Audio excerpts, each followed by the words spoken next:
Continuamos con el audiolibro de El crimen y el castigo. Que motivaría a Raskolnikov a sacrificar todo por salvar a su hermana y madre.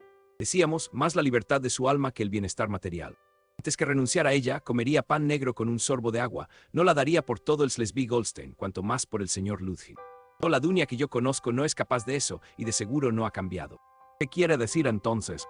Penoso es vivir en casa de los Svidrigailov, andar rondando de provincia en provincia, pasar toda la vida dando lecciones que producen al año 200 rublos. Eso es muy duro, ciertamente. Sin embargo, yo sé que mi hermana iría a trabajar a casa de un plantador de América o a la de un alemán de Lituania, antes que envilecerse encadenando por puro interés personal su existencia a la de un hombre a quien no estima y con quien no tiene nada de común. Cargado de oro puro y de diamantes podría estar el señor Ludwig, y mi hermana no consentiría en ser la manceba legítima de ese hombre. Y siendo esto así, ¿por qué se ha resuelto a casarse? ¿Cuál es la clave de este enigma? La cosa es bastante clara. Para procurarse a sí misma una posición, ni siquiera para librarse de la muerte, no se vendería jamás, pero lo hace por un ser querido o adorado. Esta es la explicación de todo el misterio. Se vende por su madre, se vende por su hermano. Y lo vende todo. Eso es, violentemos nuestro sentimiento moral, pongamos en público mercado nuestra libertad, nuestro reposo, nuestra misma conciencia, todo. Perezca nuestra vida con tal de que los seres queridos sean felices. Hagamos más todavía, imitemos la casuística sutil de los jesuitas, transijamos con nuestros escrúpulos y persuadámonos de que es preciso proceder de este modo, que la excelencia del fin justifica los medios. Ved aquí cómo somos. Esto es claro como la luz. Es evidente que en el primer término se encuentra Rodion Romanovich Raskolnikov. Hay que asegurarle la felicidad, suministrarle medios para terminar sus estudios universitarios, que llegue a ser el socio de Ludwig, que alcance, si es posible, la fortuna, el renombre y la gloria. Y la madre, ella no ve más que a su hijo, a su primogénito. ¿Cómo no ha de sacrificar su hija a este hijo, objeto de sus predilecciones? Corazones tiernos pero injustos. Es la suerte de Sonechka la que aceptáis. Sonechka Marmeladov, la eterna Sonechka, que durará tanto como el mundo. Habéis medido bien las dos la extensión de vuestro sacrificio. Sabes tú, Dunechka, hermana mía, que vivir con el señor Ludwig es ponerse al nivel de Sonechka. En este matrimonio no puede haber amor, escribe mi madre. Pues bien, si no puede haber amor ni estimación, sino por el contrario, disgusto, repulsión y alejamiento, ¿en qué se diferencia este enlace del concubinato o de la prostitución? Más disculpable sería aún Sonechka, puesto que ella se ha vendido no para procurarse el bienestar, sino porque veía la miseria y el hambre verdadera llamar a la puerta de su casa. Y si llega el momento de que el peso sea superior a vuestras fuerzas, si os arrepentís de lo que habéis hecho, que dolores, que de maldiciones, que de lágrimas secretamente vertidas, porque vosotras no sois como Marfa Petrovna. ¿Qué sería de vuestra madre cuando viese ciertas cosas que yo preveo? Ahora está inquieta, atormentada, pero ¿qué será cuando vea las cosas tal como son en realidad? Y yo, ¿por qué habéis pensado en mí? Yo no acepto tu sacrificio, Dunechka, no lo acepto. Mientras yo viva no se celebrará esa boda, se detuvo quedándose como ensimismado. Que no se celebrará. ¿Qué puedes hacer tú para impedirlo? Oponer tu veto. ¿Con qué derecho podrías hacerlo? ¿Qué podrías ofrecer por tu parte? Les prometerías consagrarles toda tu vida, todo tu porvenir, cuando hayas terminado tus estudios y encontrado una colocación. Eso es lo futuro, y aquí se trata de hacer algo por el presente. ¿Y qué es lo que ahora haces? ¿Arruinarlas? Obligas a una a pedir prestado sobre una pensión y a la otra a solicitar un anticipo sobre su sueldo a los Svidrigailov. Con pretexto de que puedes llegar a ser millonario, pretendes disponer despóticamente de su suerte, pero puedes en la actualidad atender a sus necesidades. Tal vez podrás hacerlo cuando hayan transcurrido 10 años, pero entonces tu madre habráse quedado ciega a fuerza de trabajar y llorar, y las privaciones habrán destruido su salud. Y tu hermana, vamos Rodion, recapacita sobre los peligros que las amenazan durante estos 10 años. Experimentaba cierto punzante placer al hacerse estas dolorosas preguntas que en rigor no eran nuevas para él. Desde hacía tiempo le atormentaban incesantemente exigiéndole con imperio respuestas que él no encontraba. La carta de su madre acababa de herirle como un rayo. Comprendía que era pasado ya el tiempo de las lamentaciones estériles, que no trataba ya de razonar sino de hacer algo inmediatamente, costase lo que costase, era preciso tomar una resolución cualquiera. Renunciar a la vida, exclamó, aceptando el destino tal cual es, sofocando en mi alma todas mis aspiraciones, abdicando definitivamente mi derecho a ser, a vivir, a amar. Rodion se acordó de repente de las palabras dichas el día antes por Marmeladov.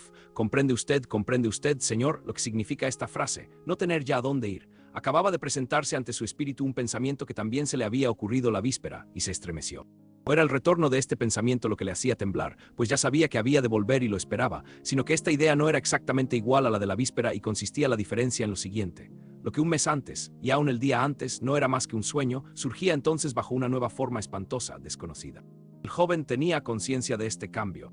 Sentía como un zumbido en el cerebro y una nube le cubría los ojos. Se apresuró a mirar en torno suyo como si buscase algo. Sentía ganas de sentarse y lo que buscaba era un banco. Se encontraba entonces en la avenida de K asterisco asterisco asterisco. 100 pasos de distancia, en efecto, había un banco. Apresuró el paso cuanto pudo, pero durante el breve trayecto le ocurrió un incidente que durante algunos momentos ocupó por completo su atención. En tanto que miraba hacia el banco, reparó en una mujer que caminaba a 20 pasos de él. De pronto no puso más atención en ella que en los diferentes objetos que encontró al paso. Le ocurría muchas veces volver a su casa sin acordarse del camino recorrido. Andaba de ordinario sin ver nada. Pero en aquella mujer se notaba algo tan extraño a primera vista que Raskolnikov no pudo menos de advertirlo.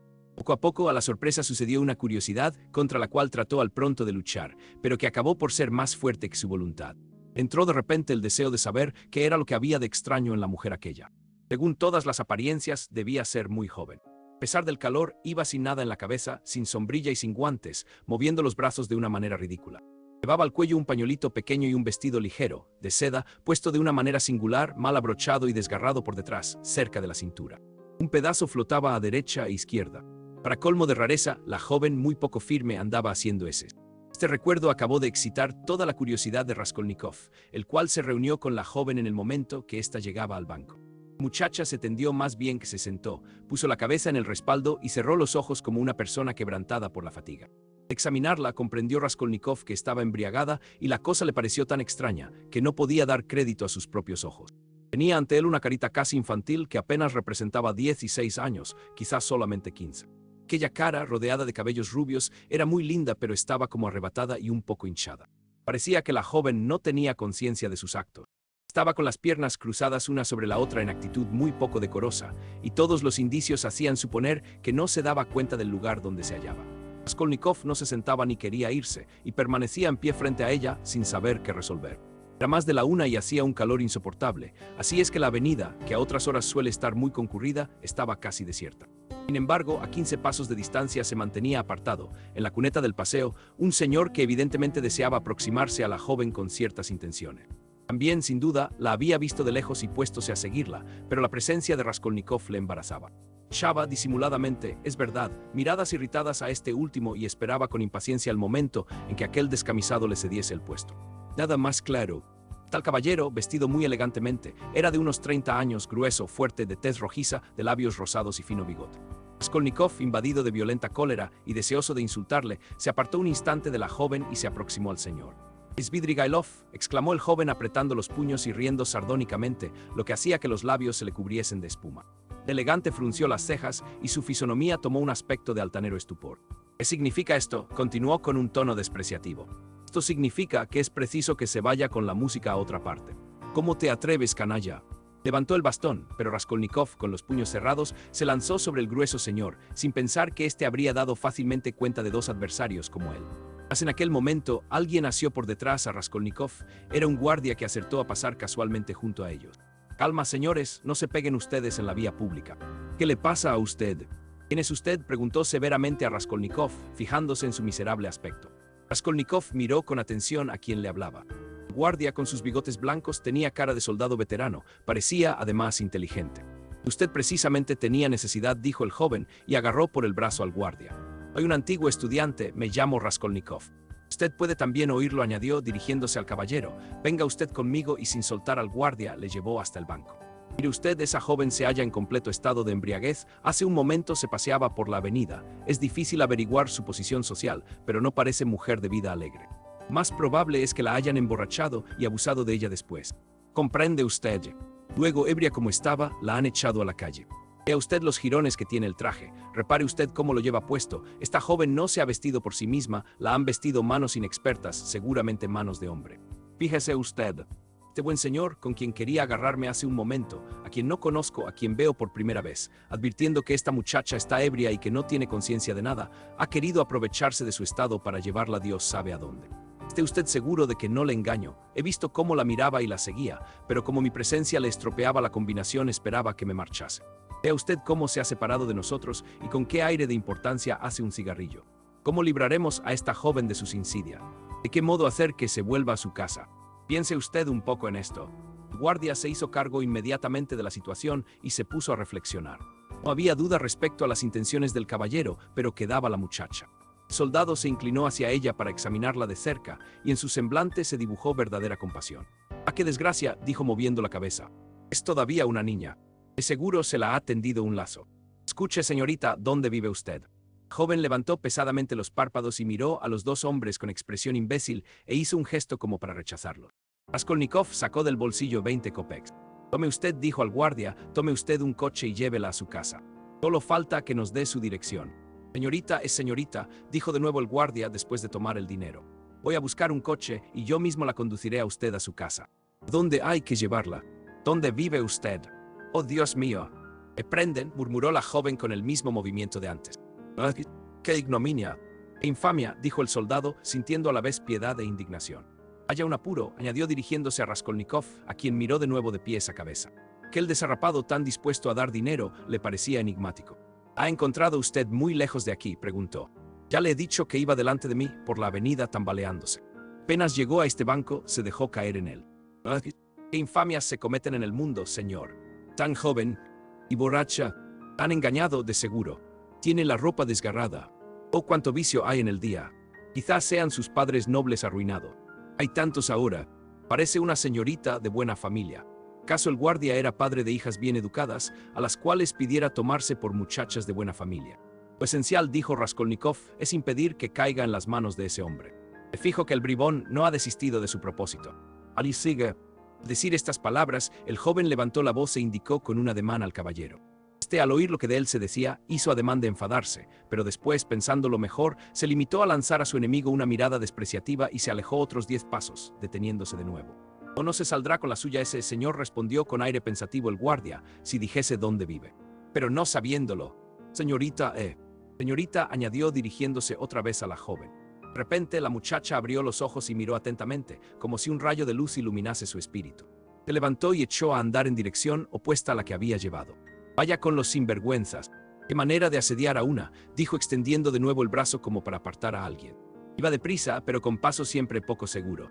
Elegante se puso a seguirla, aunque por el otro lado del paseo, sin perderla de vista.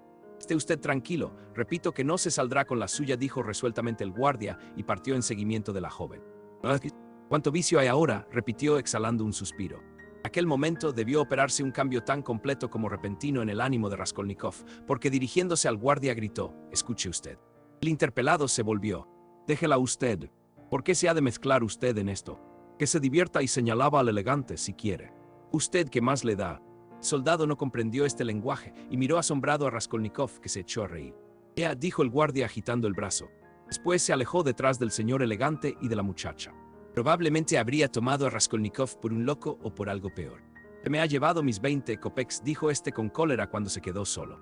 «Luego el otro le dará también dinero, le abandonará la muchacha y asunto concluido. ¿Qué idea me ha dado a mí de echármelas de bienhechor? ¿Puedo yo acaso ayudar a nadie? Tengo derecho a ello. Que las gentes se devoren unas a otras, ¿qué debe importarme? ¿Por qué me he permitido regalarle los 20 kopecks? ¿Acaso eran míos?». A pesar de sus extrañas palabras, tenía el corazón angustiado.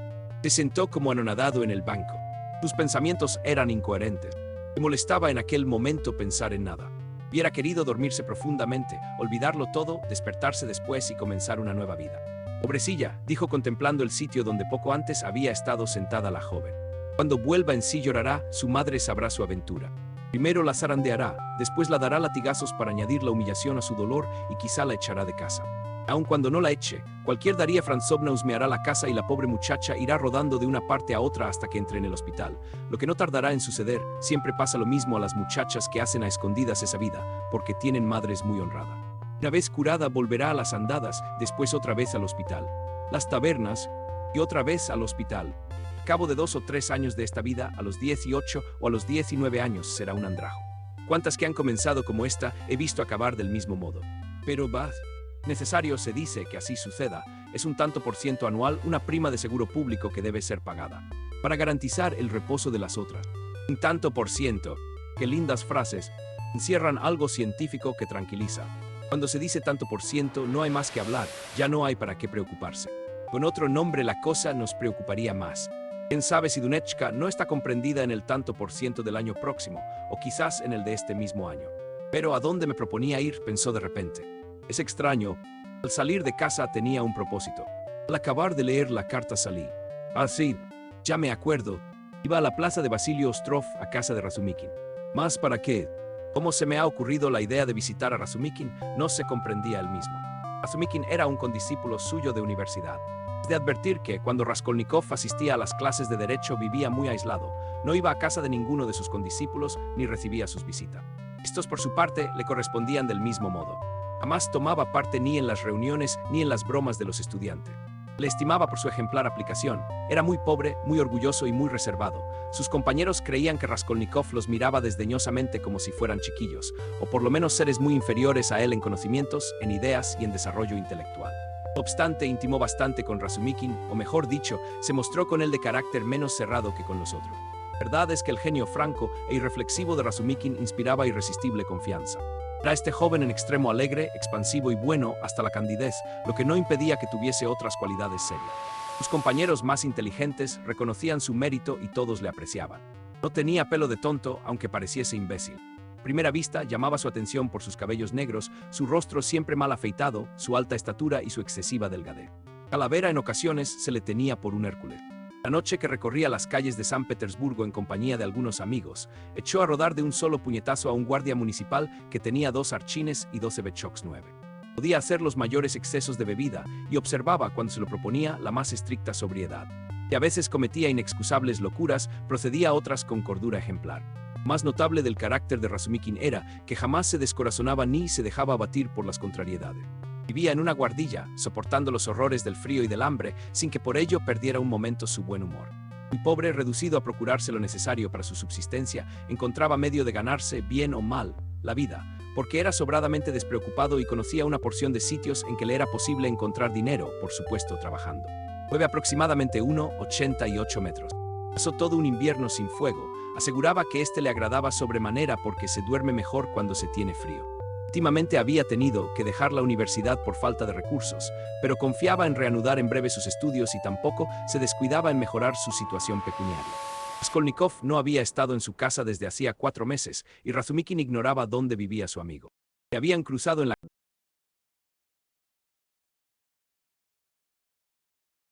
Este reconoció a Raskolnikov, pero, no queriendo molestarle, fingió que no le veía.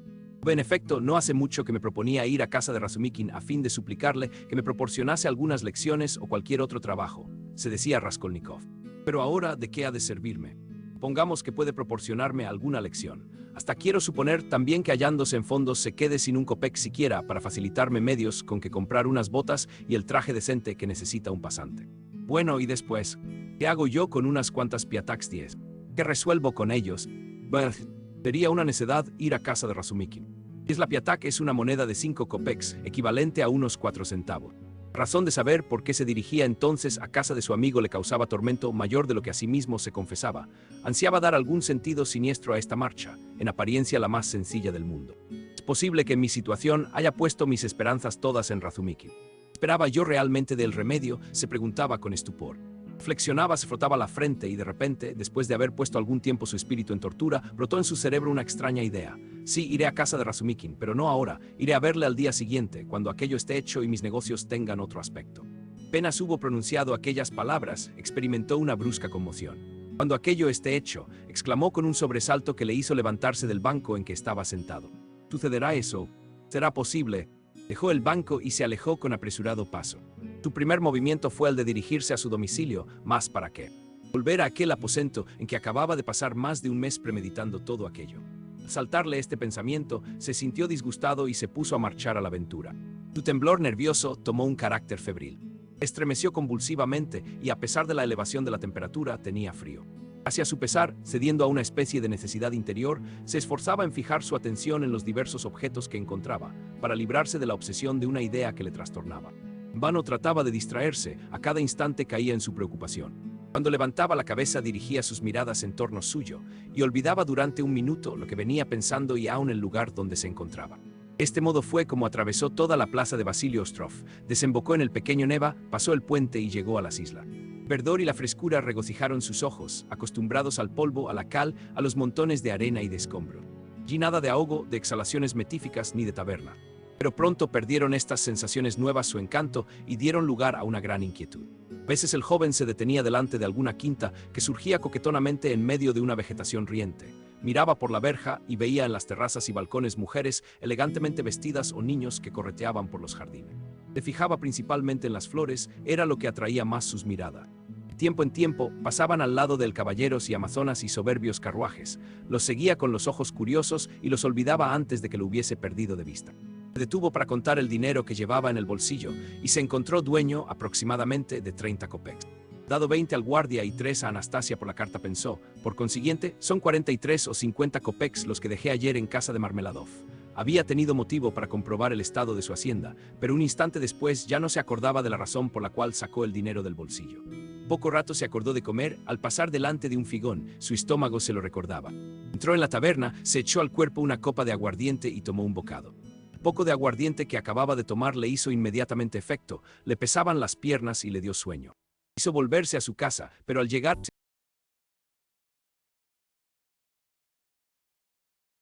se echó en la hierba, durmiéndose enseguida.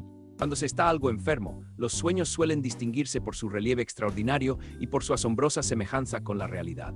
El cuadro es a veces monstruoso, pero la mise en scène y todo lo que pertenece a la representación son, sin embargo, tan verosímiles, los detalles tan minuciosos y ofrecen por lo imprevisto una combinación tan ingeniosa que el soñador, aunque sea un artista como Pushkin o Turgenev, sería incapaz, despierto, de inventarlos tan bien. Estos sueños morbosos dejan siempre un gran recuerdo y afectan profundamente el organismo ya quebrantado del individuo. Raskolnikov tuvo un sueño horrible. Se veía niño en la pequeña ciudad en que vivía entonces con su familia. Era un día festivo y al anochecer se paseaba extramuros acompañado de su padre.